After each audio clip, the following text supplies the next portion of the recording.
बिरजू जंगल से लकड़ियां काटकर बाजार में बेचने गया तो उसे लकड़ियों के ज्यादा अच्छे दाम नहीं मिले। जिस पर बिरजू ने कहा, अरे भैया, इतने कम पैसे, इतने में तो मेरी मेहनत भी नहीं निकलेगी। भैया, तुम्हारी लकड़ियां बहुत ही कमजोर है, इनका इतना ही दाम दे सकता हूं। अरे भैया, देख लो, कुछ और मिल जाए। नहीं नहीं भैया, अच्छी लकड़ियां लाओ, तभी अच्छा दाम मिलेगा। यह सुनकर बिरजू काफी ज्यादा दुखी हुआ और पैसे लेकर किराना स्टोर से सामान लेकर घर आ गया। घर आने पर उसकी पत्नी नीलम ने कहा, अजी, सामान ले आए आप? हाँ हाँ, ले आया हूँ। यह सुनकर बिरजू ने नीलम को थैला पकड़ा दिया। नीलम ने जब सामान देखा तो कहा, जी, इसमें तो बहुत थोड़ा सामान है। मुझे पता है, पर जितने पैसे थे सबका सामान ले आया हूँ। इस तरह हमारा गुजारा कैसे हो पाएगा जी? आपको तो पता ही है हम लोग कितने मुश्किलों से गुजारा करते हैं। हाँ हाँ, मुझे पता है, पर क्या करूं, कुछ समझ नहीं आता है। इतनी मेहनत करता हूँ, फिर भी मेहनत का फल नहीं मिल रहा। आप परेशान न होइए, आप कोई और काम देख ले। मैंने कई बार काम तलाशने की कोशिश की, पर किसी ने भी मुझे काम नहीं दिया। यह सुनकर नीलम भी काफी ज्यादा परेशान हुई। इस पर बिरजू ने कहा, अच्छा, तो मैं फिर से जा रहा हूँ जंगल में। अरे, आप मत जाइए, कल चले जाना। वैसे भी शाम होने वाली है जी। ठीक है, अगर तुम कह रही हो तो कल चला जाता हूँ। इसके बाद बिरजू गांव में घूमने के लिए निकल गया। तभी उसे एक आदमी मिला और उसने कहा, कहाँ जा रहे हो भैया, और क्या हाल चाल है? क्या बताऊं भैया, तुम्हें तो पता ही है लकड़ियां काटकर कैसे गुजारा होता है। हाँ भैया, सही कह रहे हो। वैसे भी अब आसपास के जंगलों में इतनी अच्छी लकड़ियां भी नहीं है, इसके लिए तो जंगल के अंदर जाना पड़ेगा। पर जंगल के अंदर तो बहुत सारे जंगली जानवर होंगे। हाँ, जंगली जानवर तो होंगे, पर अब वहीं अच्छी लकड़ियां मिलेगी। यह सुनकर बिरजू काफी ज्यादा परेशान हो गया, क्योंकि वह आदमी बिल्कुल ठीक कह रहा था। जंगल के किनारे की सारी लकड़ियां कट चुकी थी, अब अंदर ही लकड़ियां अच्छी बची हुई थी। अगली सुबह ही बिरजू कुल्हाड़ी लेकर जंगल की तरफ निकल गया। जंगल में आने के बाद बिरजू ने कहा, अरे, यहाँ पर तो लकड़ियां ही नहीं है। वो आदमी सही कह रहा था, जंगल के अंदर ही जाना पड़ेगा। पर जंगल के अंदर जाना क्या सही रहेगा? क्योंकि वहां पर तो बहुत सारे जंगली जानवर होंगे जो काफी खतरनाक होंगे। बिरजू जंगल के बाहर ही खड़ा सोचता रहा और फिर उसने कहा, अगर जंगल के अंदर नहीं गया तो आज मैं अपने घर पैसे नहीं ले जा पाऊंगा, और वैसे भी अगर पैसे नहीं होंगे तो फिर गुजारा कैसे होगा? यही सोचकर बिरजू जंगल के अंदर चला गया। थोड़े अंदर जाने के बाद उसने इधर उधर पेड़ देखे, पर उसे कोई भी अच्छा पेड़ दिखाई नहीं दिया। अरे, यहाँ पर भी कोई मजबूत पेड़ दिखाई नहीं दे रहा है जिससे मैं लकड़ियां काट कर ले जाऊं। लगता है और अंदर जाना पड़ेगा। यही सोचकर बिरजू और जंगल के अंदर आ गया, पर उसे डर भी लगने लगा था, क्योंकि यहाँ पर जंगली जानवर हो सकते थे। तभी उसे एक आवाज सुनाई दी, बचाओ बचाओ, कोई तो मुझे बचाओ। आवाज को सुनकर बिरजू काफी ज्यादा हैरान हो गया। अरे, इस जंगल में ये किसकी आवाज है? यही सोचकर बिरजू उसी आवाज की तरफ चला गया तो उसने देखा एक जाल में तोता फंसा हुआ था। उस तोते को देखकर बिरजू ने कहा, अरे, तुम तो तोते हो। हाँ हाँ, मुझे बचाओ, आजाद करो मुझे। पर तुम्हें यहाँ कैद किसने किया है? वो सब मैं बाद में बताऊंगा, पहले मेरे प्राणों की रक्षा करो, वरना मैं मर जाऊंगा। तोते को इस तरह जाल में बंद देखकर बिरजू ने उसे आजाद कराया। आजाद होते ही तोता एक राक्षस में बदल गया, जिसे देखकर बिरजू बुरी तरह से डर गया। अरे तुम तो राक्षस हो।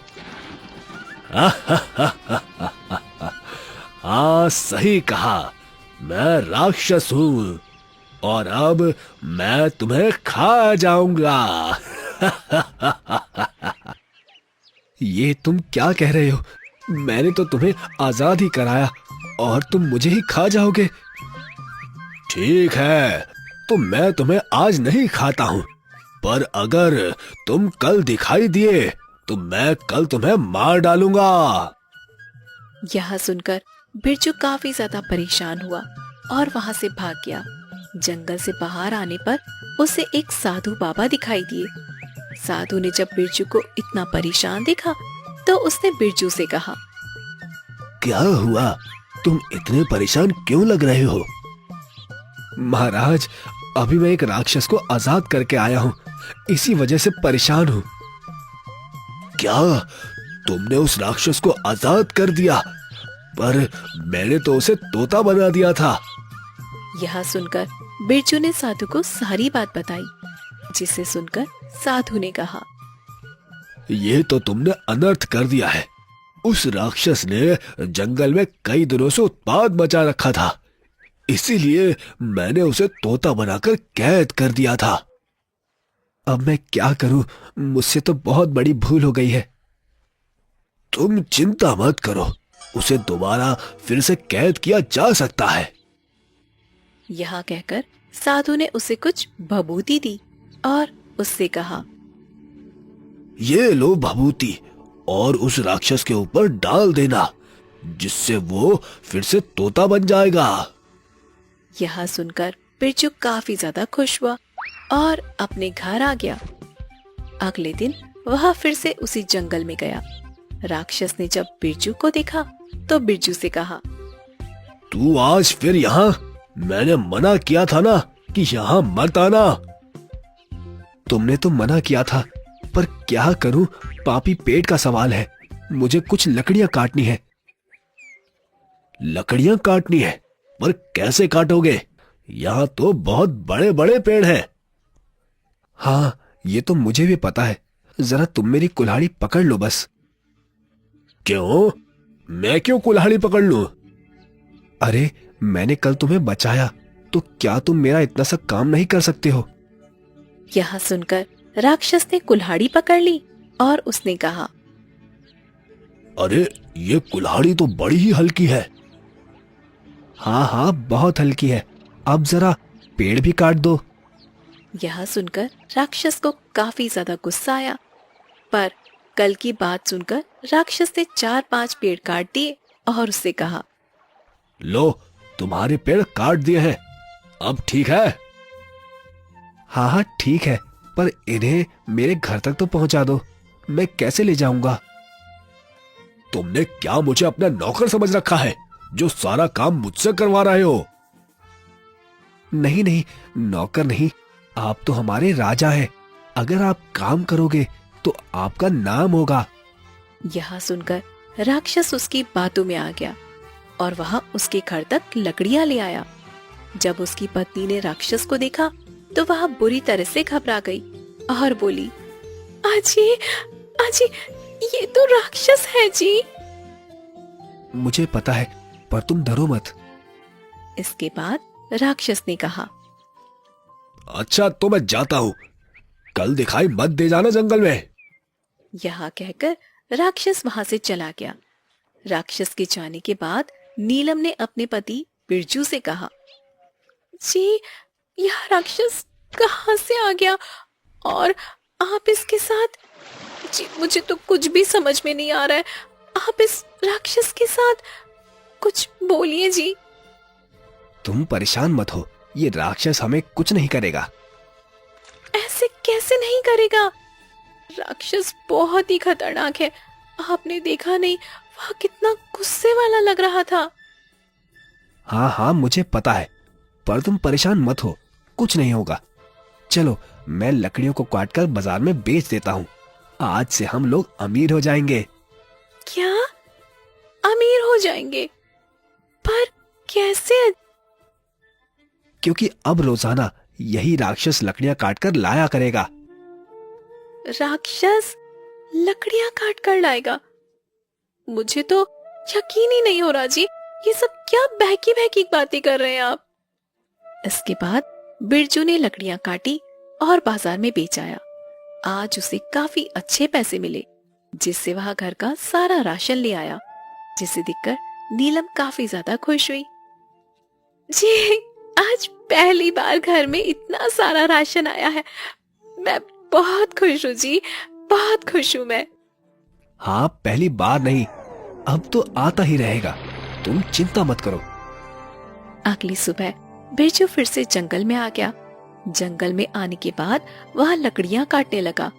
तभी राक्षस ने उसे देखा और उससे कहा, तेरी हिम्मत कैसे हुई यहाँ आने की? मना किया था ना, फिर भी चला आया। अरे वो तो मैं आपको धन्यवाद कहने के लिए आया था।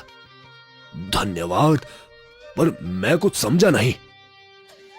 अरे मेरी पत्नी ने आपके लिए भोजन भेजा है, आप उसे ग्रहण कर लीजिए। नहीं नहीं, मैं सिर्फ मांस खाता हूं, ना कि ये खाना। हाँ हाँ, मैंने उसे यही बताया था कि आप मांस खाते हो, पर उसने कहा कि अगर आप ये खाना खाओगे तो आपको ताकत मिलेगी। अच्छा, ऐसी बात है। ठीक है, लाओ मैं खा लेता हूँ। यह सुनकर राक्षस ने खाना खा लिया, जिसमें भभूति मिली हुई थी, और राक्षस बिरजू के वश में हो गया। इसके बाद बिरजू ने कहा, चलो अब जल्दी जल्दी लकड़ियां काटकर मेरे घर पर ले चलो। यह सुनकर राक्षस जल्दी जल्दी लकड़ियां काटने लगा और घर पर ले आया। घर पर आने के बाद राक्षस ने लकड़ियां रखी। इस पर बिरजू ने कहा, अब तुम जाओ यहाँ से। इस पर राक्षस वहां से चला गया। धीरे धीरे बिरजू इसी तरह राक्षस से काम करवाता रहा, जिसे देखकर गांव वाले काफी ज्यादा हैरान हुए कि यह राक्षस बिरजू की बात कैसे मान रहा है, क्योंकि राक्षस तो बहुत ज्यादा खतरनाक था। आखिर चक्कर क्या है? और एक आदमी ने बिरजू से कहा, अरे भाई, ये मैं क्या देख रहा हूँ? तुम्हारे साथ ये राक्षस, और वो भी तुम्हारी सारी बात मान रहा है। आखिर ये तुमने कैसे किया? यही तो कमाल है मेरा। पर बचे रहना, राक्षस बहुत ही खतरनाक होते हैं। हाँ हाँ, मुझे पता है, पर ये मेरा कुछ नहीं बिगाड़ सकता। मुझे इसकी कमजोरी पता है। अच्छा, तो इसीलिए ये तुम्हारे हर काम कर देता है। हाँ और क्या, वरना तो ये मुझे कच्चा चबा जाए। वैसे अगर तुम्हें कुछ काम करवाना हो तो बता देना, तुम्हारा भी काम करवा दूंगा। नहीं नहीं भैया, मैं तो सारे काम खुद ही कर लेता हूँ। पता लगे काम के चक्कर में राक्षस मुझे ही चबा जाए। यह कहकर वह आदमी वहां से चला गया। वहीं बिरजू काफी ज्यादा खुश हुआ। इस पर नीलम ने कहा, आप आ गए जी? हाँ, मैं आ गया। वैसे आज खाने में क्या बनाया है? आज मैंने खाने में आपके मनपसंद सब्जी बनाई है। अब तो हम लोगों के सुकून के दिन आ गए हैं जी। हाँ, ये तो तुम ठीक कह रही हो, पर लग रहा है ये राक्षस ज्यादा दिन तक हमारा काम नहीं करेगा। क्यों? आप ऐसा क्यों कह रहे हैं जी? क्योंकि मैं राक्षस को जिससे वश में करता हूँ वो भभूति खत्म होने आई है, और जिस दिन वो भभूति खत्म हुई उस दिन ये राक्षस हमें मार डालेगा। यह सुनकर नीलम और बिरजू काफी ज्यादा परेशान हो गए। इस पर नीलम ने कहा, मैं आपको एक उपाय बताती हूँ जी। आप ऐसा करेंगे तो इससे राक्षस खत्म हो जाएगा और हमें फिर इसका डर भी नहीं रहेगा। यह सुनकर बिरजू काफी ज्यादा खुश हो गया। समय के साथ धीरे धीरे 1 महीना होने को आया था, और एक दिन बिरजू जंगल जा रहा था, जिस पर नीलम ने कहा, अजी आप कुछ भूल रहे हैं। नहीं तो, मैं तो कुछ नहीं भूल रहा हूँ। अरे यहाँ रोटी ले जाना, ये तो आप भूल ही गए। आप जंगल में जाकर खाएंगे क्या इसे? हाँ अरे हाँ हाँ, तुमने बिल्कुल ठीक कहा। लाओ लाओ, इसके बिना तो आज काम ही नहीं होगा। यह कहकर बिरजू ने रोटी ली और जंगल के लिए निकल गया। जंगल में आकर बिरजू लकड़ियां काटने लगा। जब बिरजू को राक्षस ने देखा तो वह काफी ज्यादा गुस्से में आ गया और बोला, तुम यहाँ पर क्या कर रहे हो? ये जंगल मेरा है, तुमसे मना किया था ना। तुमने मुझे बचाया, इसका मतलब ये नहीं मैं तुम्हें हर बार छोड़ दूंगा। मुझे पता है, मैं तो यहाँ पर लकड़ियां काटने आया हूं। लकड़ियां काटने आए हो? नहीं नहीं, यहां से तुम लकड़ियां नहीं ले जा सकते हो, क्योंकि अब मैं तुम्हें छोड़ूंगा नहीं। यह कहकर राक्षस बिरजू को मारने के लिए उसकी तरफ बढ़ने लगा, जिस पर बिरजू ने उसे फिर से रोटी दी और उससे कहा, लो, पहले थोड़ा खाना खा लो, जिससे तुम्हें ताकत मिल जाए। नहीं नहीं, मुझे नहीं खाना। पता नहीं इसे खाने के बाद मुझे क्या हो जाता है। अरे कुछ नहीं होता है, तुम पहले ये खाना खा लो, तुम्हारे अंदर बहुत ज्यादा ताकत आ जाएगी। यह सुनकर राक्षस ने फिर से उस रोटी को खा लिया और वह बिरजू के वश में हो गया। इसके बाद बिरजू राक्षस से अपने सारे काम करवाने लगा। उसने बड़े बड़े पेड़ों को जल्दी जल्दी कटवाया और उससे कहा, चलो अब इन्हें मेरे घर पर ले चलो। इसके बाद राक्षस उन्हें घर पर ले आया। तभी अचानक उसका प्रभाव खत्म हो गया और उसने कहा, ये मैं क्या कर रहा हूं? वो भी तुम्हारे घर के पास? तुमने मेरे साथ क्या किया? जल्दी बताओ, वरना मैं तुम्हें छोड़ूंगा नहीं। कुछ नहीं किया मैंने, पर अब मैं करूंगा। ये तुम क्या बकवास कर रहे हो? मैं तुम्हें छोड़ूंगा नहीं। यह कहकर राक्षस बिरजू को मारने के लिए आगे आया। तभी बिरजू ने भभूति को राक्षस के ऊपर डाल दिया, जिससे राक्षस फिर से तोता में बदल गया। यह देखकर बिरजू काफी ज्यादा खुश हुआ और उससे बोला, अब तुम इसी तरह तोते के रूप में भटको, तुम्हारा यही दंड है। नहीं नहीं, मुझे आजाद करो, वरना मैं तुम्हें छोड़ूंगा नहीं। नहीं, अब तुम मेरा कुछ भी नहीं बिगाड़ सकते हो। अब जाओ यहां से, ऐसे ही घूमना, तब तुम्हें पता लगेगा दूसरों को दर्द देने में कैसी पीड़ा महसूस होती है। यह सुनकर राक्षस वहां से तोता बनकर उड़ गया और अब बिरजू और उसकी पत्नी नीलम काफी ज्यादा खुश थे और अब बिरजू आराम से पहले की तरह